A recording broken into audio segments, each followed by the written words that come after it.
अस्सलाम वालेकुम, आप देख रहे हैं न्यूज़ आवर विद नाजिया और मैं हूं नाजिया अशर। ईद का इंतहाई खूबसूरत मौका है और इस मौके पर आप सबको बहुत बहुत ईद मुबारक। आप सब के लिए हमारी और हमारी टीम की जानिब से बहुत बहुत दुआएं कि आपके लिए ये वाली ईद पिछली तमाम ईदों से बहुत ज़्यादा खुशियाँ भी लेकर आए, रहमतें भी लाए और बरकतें भी लेकर आए।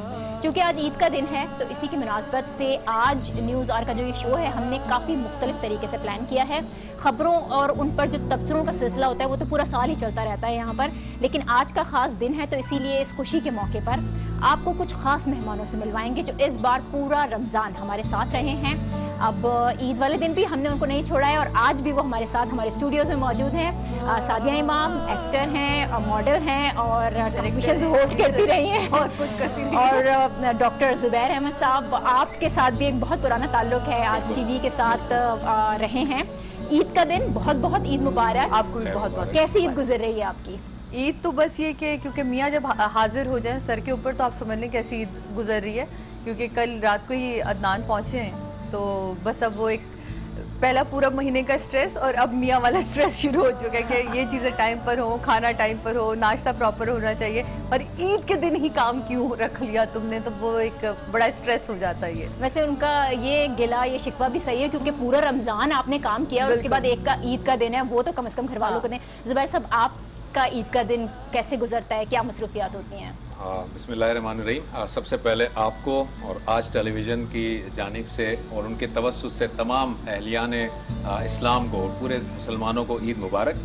और ईद का जो दिन है जी वो बड़ा बाबरकत दिन होता है। ज़ाहिर है कि इब्तिदा नमाज से ही होती है, वहाँ पर नमाज पढ़ने जाते हैं घर वालों के साथ, पूरा वो एक शीर खुरमा से बनता है और मिठाइयाँ होती हैं, फिर रिश्तेदार मिलने आते हैं, तो ज़ाहिर है उसी में सारा वक्त गुजर जाता है। लेकिन ये जो सादिया ने बात की ये बिल्कुल सही बात है। ये जो पूरा रमज़ान जो गुजरा है हमारे नाजरीन को तो ऐसा लगता है ना कि हम दो लोग जो है वो होस्टिंग कर रहे थे और वो 4 बजे से 7 बजे तक, लेकिन उस 4 बजे से 7 बजे तक का प्रोग्राम देने के लिए उसके पीछे जो एक होमवर्क होता था और जो उसके पीछे जो टेंशन होती थी, वो गेस्ट भी लाइन अप हो रहा है तो हम टॉपिक भी डिस्कस कर रहे होते थे, फिर एक दूसरे से बात कर रहे हैं कि अच्छा ये टॉपिक कैसा रहेगा, ये गेस्ट किस तरह रहेगा, कैसे बात करेंगे, तो इस टॉपिक के हिसाब से गेस्ट को लाइन अप करना, उसमें बहुत बहुत ज्यादा जो है ना वो हेक्टिक हो जाता था। मुश्किल काम तो है, आप एक नॉर्मल शो भी कर रहे हो तो उसके लिए गेस्ट लाइन अप करना सबसे मुश्किल काम होता है, लेकिन रमजान ट्रांसमिशन के जब आप सहरी भी कर रहे हैं, आप इफ्तार भी कर रहे हैं, तो कैसे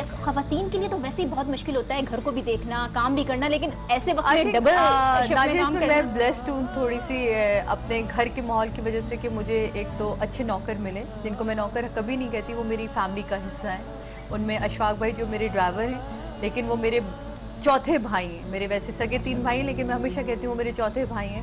सोबिया जो मैं हमेशा कहती हूँ मेरी एक बेटी नहीं है मीरा, वो 2 बेटियाँ हैं मेरी, तो वो दोनों ने बड़ा अच्छा मुझे सपोर्ट दी, क्योंकि अदनान नहीं थे यहाँ, अदनान तो अभी आए हैं। तो ये जो सपोर्ट आपको मिलती है फिर बहनों की तरफ से, भाइयों की तरफ से, वो अपनी खाला के घर कभी जा रही हैं, कभी अपनी फुप्पो के घर जा रही हैं, तो इवन दो ससुराल की सपोर्ट जो होती है ये बड़ी इंपॉर्टेंट होती है किसी भी मैरिड लड़की के लिए। और जब वो वर्किंग हो और इस तरह वाली वर्किंग लेडी हो कि वो 24 आवर, आप समझे मेरा काम चल रहा था कि मैं यहाँ से जाती थी, सिर्फ मेरे पास 3 घंटे होते थे सोने के और 1 बजे दोबारा मेरे पास गाड़ी होती थी, तो वो और फिर फजर पे जाना और फिर 1 बजे गाड़ी मेरे पास खड़ी है दोबारा।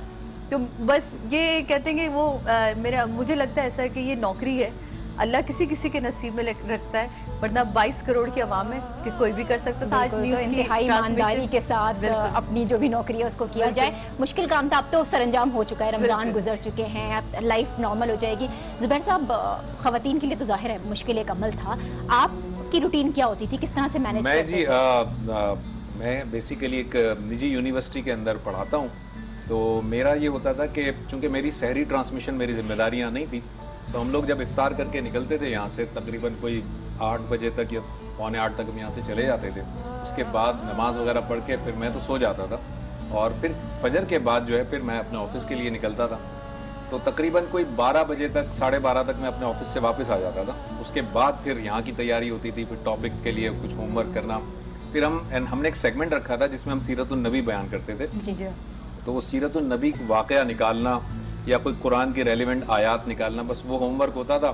उसके बाद हम मेरे पास भी फिर गाड़ी आ जाती थी तो मैं गाड़ी तो हम सब एक साइकिल में थे। तो ये जो आप बार बार होमवर्क का जिक्र कर रहे हैं, आप कह रहे हैं कि प्लानिंग होती है, जाहिर है बगैर प्लानिंग के तो आप उसको एग्जीक्यूट अपने प्लान को कर ही नहीं सकते। लेकिन उसमें होता क्या था? झगड़े भी होते हैं, लड़ाई भी होती है, कोई इंटरेस्टिंग बात है? ये अल्लाह का शुक्र है, हमारा कभी नहीं हुआ, अल्लाह का छुपाने की कोशिश कर रहे हैं। नहीं, कोई ऐसा नहीं।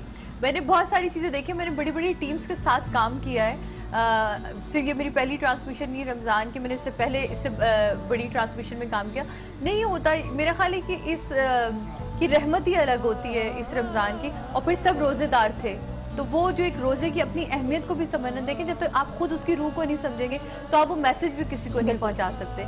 तो ऐसा नहीं मुझे लगता कि कोई ऐसी हमारे एक बात और बता दूं, मैं ये समझता था ट्रांसमिशन जब हमारी शुरू हुई थी उससे पहले कि सादिया इमाम जो है ना वो मुख्तलिफ जो जनरल किस्म के टॉपिक हैं उनको लेकर ये चलेंगी, मैं रिलीजियस एरिया को कवर करूंगा। लेकिन मैं आपको बता रहा हूँ, बिलीव मी, ये से मैं बता नहीं रहा, खुद देखा भी है, इनको बहुत अच्छी नॉलेज है। और ये जो है ये मुझे सेट पे पूछती थी कि ये आप बताएं, इसमें आप मेरी तस्हीह कीजिएगा, ऐसा हुआ था कि नहीं। मैं तस्हीह क्या करूँ, बहुत अच्छी बातें बता रही होती थी, हालांकि इतना जो मैं मिस कर जाता था वही बता रही होती थी। और जो ये परसेप्शन आप बता रहे हैं, अमूमन एक्टर्स का ये परसेप्शन बहुत ज्यादा होता है कि इनको इस्लामी मालूमात की इतनी मालूमात नहीं होती, लेकिन आपकी नजर आ रही थी। खवातीन जब खासतौर पे मैं हमेशा ये कहूँगी कि हम मुसलमान घराने में पैदा हुए हैं, हम जिस रसूल की उम्मत है, हम पे फ़र्ज़ है कि हमें ये चीज़ें जो बुनियादी चीज़ें हैं और दीन की खास तौर पर शरई तौर पे ये बुनियाद तो बड़ी इंपॉर्टेंट है। किसी भी माँ अपने बच्चे में डालती, तो ये मैं मेरे ख्याल में खुश नसीब हूँ कि मेरे वालिदैन ने एक अच्छी बुनियाद डाली। क्या डॉक्टर साहब जैसे अजीम हस्ती मेरी तारीफ़ करेंगे, मेरे लिए एक ऑनर की बात है। और इससे बड़ा कॉम्प्लीमेंट नहीं होता जब कोई बड़ा आपके लिए ये बात करे। ये दुआ है जो इन्होंने इस वक्त मुझे दी और ये दुआ सारी ज़िंदगी मेरे साथ चलेगी। अच्छा सादिया, अब तो रमज़ान भी ख़त्म हो चुके हैं, ईद आ गई है, अब इसके बाद नेक्स्ट स्टेप क्या होगा? आप ड्रामा इंडस्ट्री बिल्कुल छोड़ चुकी हैं और आप ये होस्टिंग की तरफ ही आ गई हैं। ड्रामा इंडस्ट्री तो नाजिया मैंने 2012 में छोड़ दी थी। मेरे ड्रामे को मैंने खुद खैर बात किया था, मैंने 18 साल ड्रामा किया और उस वक्त ड्रामा किया जब, अब तो खैर बहुत पैसा है इस ड्रामे में बहुत। और हमने उस वक्त ड्रामा किया जिस वक्त लगता था हमसे पैसे लेके ड्रामा किया जा रहा है। अब यकीन मानिए, तो अब मुझे ड्रामा नहीं करना। मुझे लगता है कि अब मेरी ज़रूरत जो मेरी बेटी को है सबसे ज़्यादा, तो मेरी औलाद मेरी प्रायोरिटी पर है, वो मैं उसकी तरबियत अच्छी करूँगी तो फिर शायद एक और सादिया सामने। चलिए, ये तो बहुत अच्छी बात है, लेकिन प्रोफेशनल लाइफ से मुतालिक क्या सोचा हुआ है? कोई मेरा शो चलता है आपको पता है, ये एक चैनल पर मैं अपना शो करती हूँ, वो एक शो कर रही हूँ। और उसके अलावा देखिए एक दो प्लानिंग्स तो चलती रहती हैं लाइफ में, कहीं ना कहीं आप मूव कर रहे होते हैं, कभी इस चैनल से कभी उस चैनल पे, तो वो इंशाल्लाह बहुत जल्द कुछ ना कुछ चीज़ें और सामने आएंगी। ज़ुबैर साहब, आपके क्या इरादे हैं? मेरे जी मैंने जैसे कि कहा कि मैं बेसिकली तो शोबा तदरीस से वाबस्ता हूँ, यूनिवर्सिटी में पढ़ाता हूँ, तो मैं चाहता हूँ यूनिवर्सिटी तो मेरी इंशाल्लाह चलती रहेगी। एक और टीवी चैनल पर मेरा एक प्रोजेक्ट भी चल रहा है, वो प्रोजेक्ट इंशाल्लाह कंप्लीट होने वाला है, वो ख़त्म हो जाएगा। तो फिर मैं सीरियसली सोच रहा हूँ कि कोई ऐसा वीकली शो हो जो कि मैं कंडक्ट करूँ किसी भी चैनल पर। आज टेलीविज़न हो तो मैं ज़ाहिर है कि मेरे लिए सबसे बड़ी बात होगी, क्योंकि आज टेलीविज़न वो चैनल है कि जिससे मैंने इब्तिदा की थी शो इस वाले एरिया में आकर, मीडिया में आया था, इसी चैनल से आया था। और इसी वजह से ये चैनल मुझे अपना चैनल लगता है, बिल्कुल ऐसा लगता है कि मेरा अपना घर है, यहाँ के सारे दोस्त अहबाब सब मुझे जानते हैं। तो बहरहाल मेरा ये टारगेट है कि यूनिवर्सिटी तो मुझे नहीं छोड़नी है, वो इंशाल्लाह चलती रहेगी। साथ साथ आपकी जो टीवी की मसरूफियात हैं वो भी जारी रहेंगी। तो अभी जो पिछले 1 महीने जो कुछ होता रहा, इसके अंदर आपके कुछ सेगमेंट्स हैं, मैं देख रही थी कि जो टॉप रेटिंग पर भी गए हैं, बहुत अच्छी रेटिंग उनकी आई है। इसके अलावा कुछ ऐसे मनाजिर भी थे जिसके अंदर आप लोग बहुत जज्बाती हो जाते थे, तो ये एक्सपीरियंस कैसा रहा? और ये कैसे होता है कि जब आप कुछ ऐसा प्लान कर रहे होते हैं या कोई ऐसा काम करने जा रहे हैं जिसके अंदर आप इमोशनली अटैचमेंट फील करने लग जाएं? नाजिया, मैं आपको बताऊं, इनमें कोई प्लानिंग नहीं होती। ये वाहिद चीज़ है जिसकी कोई प्लानिंग आप कर नहीं सकते। आप रोने की प्लानिंग कर नहीं सकते, आप अपने अंदर दर्द लाने की प्लानिंग कर नहीं सकते। आपको या तो वो कलाम दिल को छुएगा या नहीं छुएगा, आपको किसी की तकलीफ दिल को लगेगी या नहीं लगेगी, इनके दरमियान बीच का कोई रास्ता नहीं होता। तो सम टाइम हमारे साथ ऐसा होता था कि जिसे हमारे साथ एक जुबैर, मुझे याद है वो लड़का आया था जिसने नात पढ़ी थी, माँ की पोएम, माँ को मैं उसी पर बात करना चाह रही थी कि उसको हमने कहा था, क्योंकि वक्त उस दिन हमारे पास बहुत सारे मेहमान थे और हमने उससे कहा कि आप मुख्तसर सी पढ़िएगा, तो उसने कहा जी बिल्कुल मुख्तसर। लेकिन आप यकीन मानिए जब उसने शुरू करी तो जुबैर भाई को ये डर था कि सादिया इंटरप्ट ना कर दे, और मेरे अंदर ये खौफ था कि ये बीच में इंटरप्ट ना कर दे। और उस वक्त मैंने पहली दफा बहुत इमोशनल हो चुके थे, पहली दफा मैंने इनकी आंख में आंसू देखे, मैं तो हुई इमोशनल। मुझे तो इसीलिए उसका जिक्र कर रही हूँ कि आप रो पड़े थे। सादिया ने उसको कहा था, जुबैर, उसका भी नाम जुबैर है, सादिया ने जुबैर से कहा था आप सिर्फ एक शेर पढ़िएगा। जब उसने पढ़ना शुरू किया ना, मैं ये सोच रहा था सादिया काश उसे रोके ना, वो माँ की शान में थी तो मैं कैसे पूरा पढ़ता चला गया। और वाकई उसने जिस तरह पढ़ा था और जो प्रेजेंट किया था उसने, मैं भी रो पड़ा सेट पर। वाकई वहाँ मौजूद हमारी सारी ऑडियंस उसको बहुत जज्बाती हो गई थी। तो कुछ चीज़ें अनप्लान्ड होती हैं, आप सोचते भी नहीं है। इसी तरह एक दो वाक़यात हुए जो हमारे केसेस आए थे, हमने सोचा भी नहीं था कि हम उनकी इस तरह मदद कर पाएंगे, लेकिन 25 लाख 30 लाख रुपए तक की हमने मदद कर दी। तो ये हम सोचते नहीं है, करवाता उसकी ज़ात है। रमज़ान ट्रांसमिशन का मकसद ही ये होना चाहिए, जो कि पिछले कुछ अरसे से शायद नहीं था, लेकिन इस मरतबा काफ़ी तब्दीली आई कि लोगों की मदद करना, भलाई के काम करना। ये वाली तब्दीली जरूर आ गई और ये तब्दीली बड़ी पॉजिटिव थी, और खासतौर पर हमारे चैनल के ऊपर जिस तरह की ट्रांसमिशन आपने की, ऐसी ट्रांसमिशन बहुत कम देखने को मिली। बहुत शुक्रिया। इवन के बहुत सारे चैनल्स ने दावा तो ये किया, लेकिन इतनी संजीदगी के साथ इतनी सुलझी हुई ट्रांसमिशन हुई नहीं थी। तो इतनी जबरदस्त ट्रांसमिशन कर, इसीलिए वो जो तमाम सेगमेंट्स हैं ना, आप लोगों से मिलने के बाद वो जहन में आए। एक और ऐसा वाकया था जो एसिड विक्टिम्स आए थे आपके सेट के ऊपर, तो उसकी भी उसको बहुत पसंद किया गया था। वो एक ऐसा अमल था जो लोगों ने सराहा। स्माइल अगेन फाउंडेशन हमारे साथ मौजूद थी। मेरा ख्याल है कि उसको मैं हमेशा अपने देखने वालों से कहती हूँ कि ऐसी चीज़ों को अप्रिशिएट करने के बजाय ना इनको डिस्करेज करना शुरू करें। खुदा के वास्ते हम लोग दिखाते इसलिए हैं कि आप लोग इस चीज़ के खिलाफ आवाज़ उठाएं। हम बिला वजह की चीज़ों के खिलाफ आवाज़ उठाते हैं। आज देखिए हम कितने खुश हैं कि आज ईद का दिन है, आज पाकिस्तान चैंपियंस ट्रॉफी भी लेकर आया है। देखिए कितनी खुशी है हमारे पास। दो कहते हैं ना, ईद से पहले आपको एक ईद का तोहफा पहले पाकिस्तानी टीम ने दिया। क्यों ना हम एज अ उम्मत, हमेशा मैं बात करती हूँ, एज अ उम्मत, एज अ कौम, हम ऐसा कुछ करें कि हम ऐसा काम ही ना करें। मेरी हमेशा इन्होंने देखा है, हर शो में मेरी ये दुआ होती थी, या अल्लाह मेरे सेट पे कोई गरीब, कोई मरीज, कोई ऐसा बंदा आए ना जिसके लिए मुझे मांगना पड़े।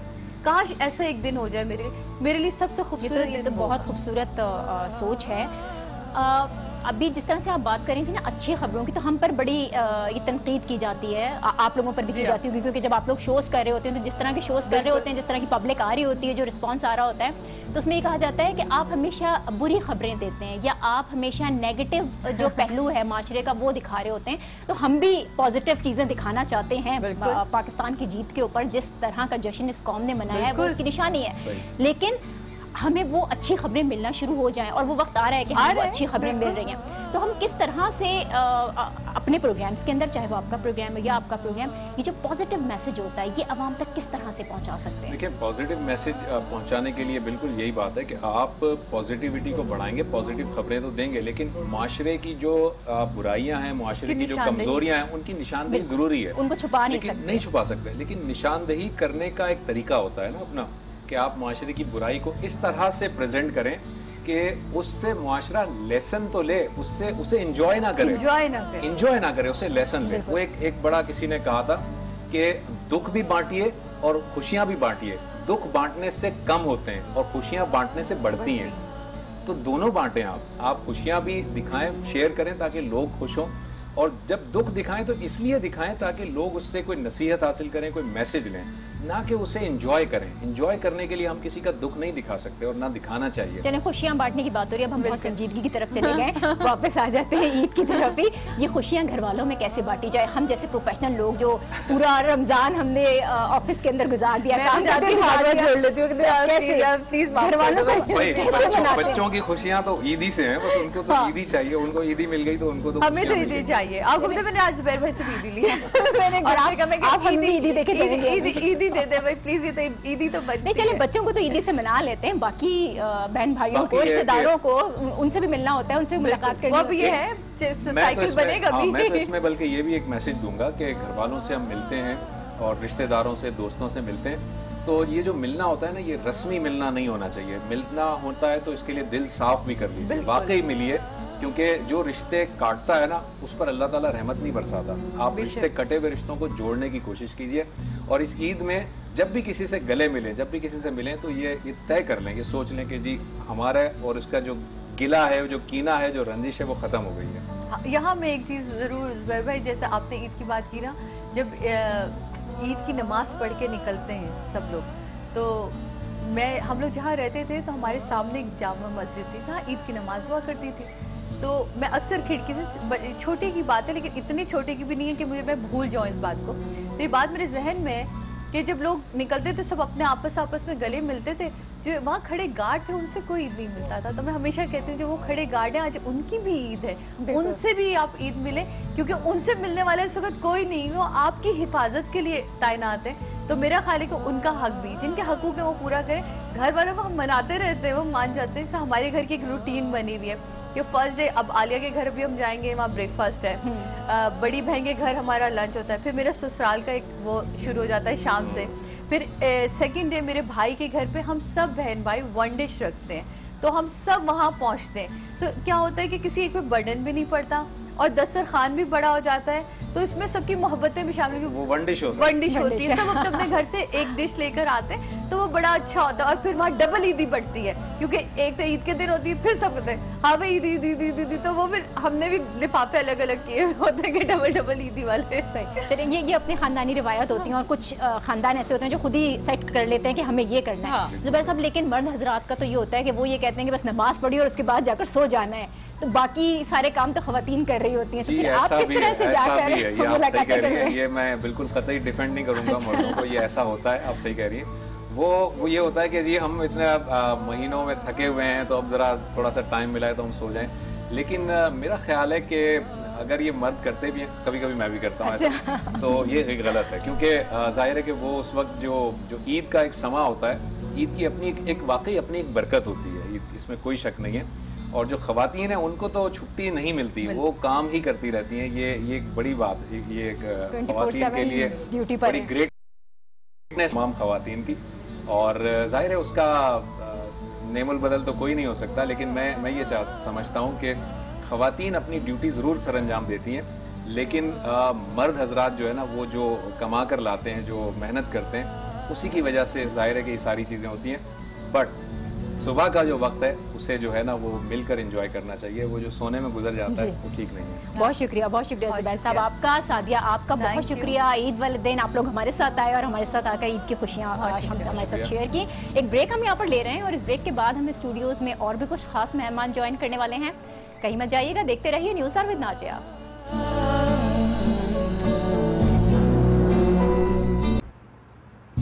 वेलकम बैक, आप देख रहे हैं न्यूज़ आवर विद नाजिया, और ईद का स्पेशल शो है जो आज हम कर रहे हैं। ब्रेक से पहले सादिया इमाम से बात हुई, जुबैर साहब भी हमारे साथ मौजूद थे, जिन्होंने पूरा रमज़ान आज न्यूज़ पर गुजारा और अब ईद पर भी हमारे साथ ही थे। अब हमें स्टूडियोज़ में कुछ और ख़ास गेस्ट ज्वाइन कर रहे हैं, अली खान और आमना अली, जो कि आज एंटरटेनमेंट पर रमज़ान ट्रांसमिशन करते रहे हैं। बहुत बहुत ईद मुबारक आप दोनों को, और वालेकुम सलाम, आपको भी बहुत बहुत ईद मुबारक। आप बताइए किस तरह से गुजरा आपका ईद का दिन आज? माशाल्लाह बहुत ही रिलैक्स्ड, जैसे कि सब नमाज के लिए जाते हैं, तो मैं भी बच्चों के साथ नमाज के लिए सुबह मस्जिद गया था। उसके बाद अमूमन हमारे साथ यही होता है कि लंच, एक बड़ी फैमिली लंच होती है, तो सबके साथ लंच किया। 30 दिन के बाद लंच खाने का मौका मिला, तो एक अजीब सी कैफियत तो हो ही रही है, इसलिए thank you very much for all the desserts, लेकिन मैं परहेज़ करूँगा। और उसके बाद आपने इतना काइंडली यहाँ इनवाइट किया, तो हम कैसे नहीं आते। बहुत शुक्रिया आपका आने के लिए, क्योंकि हमने तो पूरे रमज़ान ही आपको घेर कर रखा हुआ था, और ईद वाले दिन भी हमने आपको यहाँ पकड़ लिया है। आमना, आपको कैसा लग रहा है और किस तरह से ईद मनाई आपने आज? बहुत रिलैक्स्ड हूँ मैं आज, क्योंकि ज़ाहिर ईद, जैसे अली ने कहा कि हम इतने दिन से ऑक्यूपाइड हुए हुए थे, और रोज़ाना इधर आना एक फैमिली सी बन गई हुई थी, रोज़ाना आना, रोज़ाना अफ्तारी भी साथ करें, सब कुछ करें। लेकिन आज का दिन वाकई, क्योंकि मेरी 2 बेटियां हैं, तो मुझे उनको पहले तैयार करना होता है, उनको तैयार करके खुद तैयार होना होता है, खुद तैयार होना, और मैं सबसे एंड में फिर तैयार होती हूँ, उन दोनों को रेडी करके सब कुछ करके। और फिर हमारा फर्स्ट डे जो होता है वो अमूमन ये होता है कि हम, मेरे हस्बैंड की जो फैमिली है, हम सब जाते हैं उसके कज़न्स के घर सारे, फिर सेकंड डे हमारे घर सब आते हैं। तो इस तरह गुजरा आज का। आपका दिन तो बड़ा अच्छा गुजर गया है, लेकिन आपने जिस तरह से कहा कि खुद तैयार होना होता है, और खवातीन तो तैयारी में बहुत देर लगाती ही कहा जाता है। लेकिन जब जुबैर साहब यहाँ आए थे, उनसे भी मैं यही कह रही थी कि मर्द हजरात कहते तो ये बहुत हैं, लेकिन वो तो अपना पहला दिन सोकर घर में गुजारते हैं, काम तो सारे खवातीन कर रही होती हैं। ऐसा बिल्कुल नहीं है। मैं उन मर्द हजरात में से नहीं हूँ। मैं दरअसल यही प्रोपोगेट करने की कोशिश करता हूँ कि अल्लाह मियाँ ने हमें जो भी काबिलियत दी है, जितना हम अपने हाथों से काम करें वो करना चाहिए। इसीलिए मैं खुद उठता हूँ सुबह सुबह और नमाज के बाद जब वापस आता हूँ तो कोशिश करता हूँ कि घर में, क्योंकि तैयारियाँ हो चुकी होती हैं, उनमें अगर थोड़ी बहुत डेकोरेशन में हेल्प या मेहमान नवाजी में हेल्प तो वो मैं ज़रूर करता हूँ। मुझे शौक है इन चीज़ों का। चलिए, ये तो बहुत अच्छी बात है कि घर की खवातीन की हेल्प करना, क्योंकि सिर्फ किचन में उनको ही नहीं खड़े होना होता, अगर मर्द हजरात खड़े हो जाए तो बड़ी सपोर्ट मिलती है। बिल्कुल, आपके घर पर ऐसा होता है अमना? नहीं, मेरे घर अनफॉर्चुनेटली ऐसा नहीं होता, क्योंकि मेरे हस्बैंड को इतनी आदत नहीं है, पर होनी चाहिए सारे लड़कों को, और ये माओं का काम होता है कि उनको पहले से ट्रेन करें। लेकिन मुझे भी एक ज़रा सी OCD प्रॉब्लम है, तो मैं कहती हूँ मैं अपनी जो भी चीज़ तैयार करी हूँ कोई मेरे साथ किचन में ना आए, बस मैं सब कुछ खुद कर लूँगी, तो ऐसा सिलसिला। चलिए, किचन की तैयारियां तो ठीक हैं, लेकिन पूरा रमज़ान आप आज एंटरटेनमेंट पर रहे और मुस्तकिल काम करते रहे आप लोग, तो ईद की तैयारियां फिर किस तरह से की? पहले अली बताएंगे। अली की तैयारियां ज़्यादा थी? ईद की तैयारियां वैसे मर्द हज़रात ज़्यादा करते नहीं है, वो मेरी बेगम नहीं from the getting ready point of view. अब देखे ना, आम सा आपने जोड़ा पहन लिया है, कुछ नया हो जाए तो 4 चांद लग जाए, लेकिन अगर वो भी नहीं है तो बस पाक रहें, सुबह सुबह वजू करके आप मस्जिद गए, उसके बाद आपका दिन शुरू हो जाता है। तैयारियां फ्रॉम द सेंस कि थोड़ी बहुत शॉपिंग कर ली, अगर मेहमान नवाजी करनी है, मेहमान आने वाले हैं तो मैं बाजार चला जाता हूँ, कुछ खास लेना होता है। शॉपिंग आप खुद करते हैं, आपकी वाइफ नहीं करती? मैं कोशिश करता हूँ कि मैं जाऊँ, मुझे शौक है इन चीज़ों में, तो मैं बाजार घूमना पसंद करता हूँ। I go and I buy the fish and the meat and the vegetables, I like all of that. फिर तैयारी उनकी रिस्पॉन्सिबिलिटी होती है। लेकिन पूरा रमजान जब आप बिजी थे तो फिर ईद की तैयारियां कौन कर रहा था? दरअसल हमारा जो शो था वो एक बड़ा इनफिरादी शो था। हम आते थे इफ्तार के वक्त, तो दिन हमें मिल ही जाता था, और वो लोग जो कहते हैं कि भैया आपको बहुत ज़्यादा सोना चाहिए, मैं तो कहता हूँ कि अगर 4 घंटे भी मिल गए काफ़ी होता है। इसलिए सुबह 10 साढ़े 10 बजे उठ जाते थे, पूरा दिन आपको मिलता था अपने तमाम काम को ख़त्म करने के लिए, तो इतना ज़्यादा मुश्किल था नहीं, कम आसान। माशाल्लाह से आप फिट हैं, क्योंकि आप वक्त की पाबंदी भी कर रहे हैं, सुबह वक्त पर उठ रहे हैं। आपने आपके साथ भी ऐसे ही होता था? बिल्कुल ऐसे ही हुआ, लेकिन मेरे बाहर के काम भी काफ़ी होते थे, क्योंकि ख़वातीन के लिए होता है, जैसे मैंने आपको कहा कि मुझे अपनी बेटियों की भी तैयारी करनी होती है, उनकी कोई एक छोटी मोटी चीज़ रह गई, फिर आपने अपने और काम भी करने होते हैं, ट्रांसमिशन पे भी आना होता है, तो बिज़ी रहा, काफ़ी बिज़ी रहा। मतलब इस दफ़ा मैंने वाकई ये सोचा कि आप टाइम बैलेंस करना, उसको मैनेज करना मैंने इस रमज़ान सीख लिया। इतने बजे उठना है, ये काम करना है, बैंक जल्दी बंद होना है, ये करना है। इसके अलावा क्या सीखा है? बड़ा मज़े का आप शो कर रहे थे आप लोग, और ख़ासतौर पर जो गेम शो था उसमें एक मरतबा आपने मुझे भी इनवाइट किया था, तो लोगों की काबिलियत को जज किया जाता था, बड़े ज़बरदस्त किस्म के निशाने लगाए जाते थे। ये सब कुछ कैसे पॉसिबल होता था? लाइक आप हैं, आपने बड़े ज़बरदस्त किस्म के अपने गेस्ट बुलाए, रोज़ाना कोई ना कोई ज़बरदस्त बड़ी पर्सनालिटी आपके साथ मौजूद होती थी, ये और उनके साथ ये गेम शो करना, ये एक्सपीरियंस कैसा रहा? और कोई ऐसा वाक़या जिसने आप लोगों को बड़ा मज़ा आया जिसके अंदर? देखिए, लाइव टेलीविज़न करने में अपना एक मज़ा ही है, और सिर्फ गेम शो के हवाले से आप बात कर रही हैं, मेरे लिए जो खासियत रही इस महीने में, वो पहले जो शो का पहला पार्ट था, जो हमारा उलेमा के साथ जो हम डिस्कशन कर रहे थे, वो मजहबी इल्म जो मुझे मिला, रूहानी लोगों के साथ, you are known by the work you do in the company you keep, एक अंग्रेज़ी का मुहावरा है, तो मेरे लिए तो ये पहली बार ऐसा तजुर्बा हुआ। मुझे बहुत सीखने को मिला, और मैं आज एंटरटेनमेंट का वाकई बहुत शुक्रगुजार हूँ कि मुझे मौका मिला। ये मेरे लिए बहुत फ़ख्र की बात है कि मुझे उन्होंने इस लायक समझा कि एज अ होस्ट नाजरीन के साथ गुजारने का मौका मिला।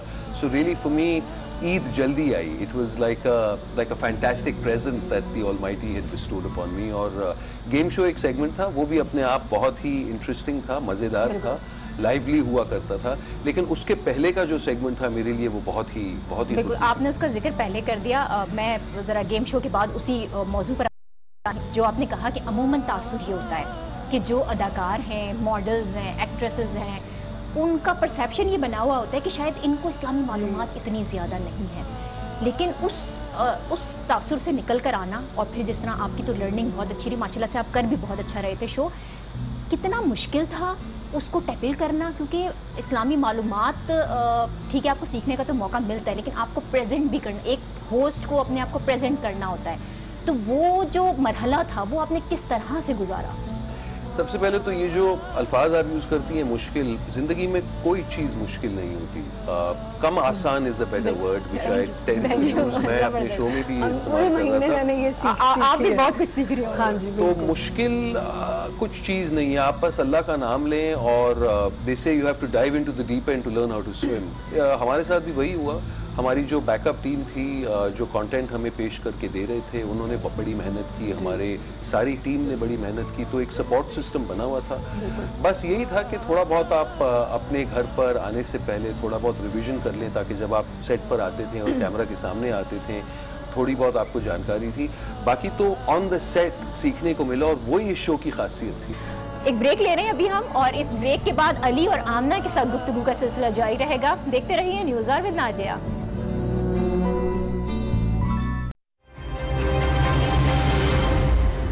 होमवर्क तो करना ही होता है जब आप कोई भी शो करने जा रहे हैं, जाहिर उसकी प्लानिंग होती है, फिर उसका होमवर्क होता है और कंटेंट तो आपको प्रोवाइड किया जा रहा होता है, लेकिन होस्ट्स को जी बिल्कुल खुद से जो करना होता है डिलीवर, वो एक बड़ा कमाल होता है जो आप लोगों ने भी किया। आमना माशाल्लाह इतनी तजुर्बेदार थी, 4 साल से करती आ रही थी, तो आई वाज शागिर्द। इस तरह के रिलीजियस शोज भी आपने किए हुए थे? क्योंकि सिंस 4 इयर्स मैं करी थी Ramzan transmissions, but I am very lucky कि इस दफ़ा एक तो कंटेंट टीम हमारी बहुत अच्छी थी, हमारी जितनी टीम थी वो बहुत अच्छी थी, मुझे को होस्ट बहुत अच्छे मिले। ये देखिए म्यूचुअल एडमिरेशन ऑनेस्टली हमारी क्योंकि जब भी हम अभी मैं आऊंगी असल सवाल पर, जब भी शोज जब मैं घर जाती थी तो मुझे फीडबैक यही मिलता था कि हमारी केमिस्ट्री बहुत अच्छी थी।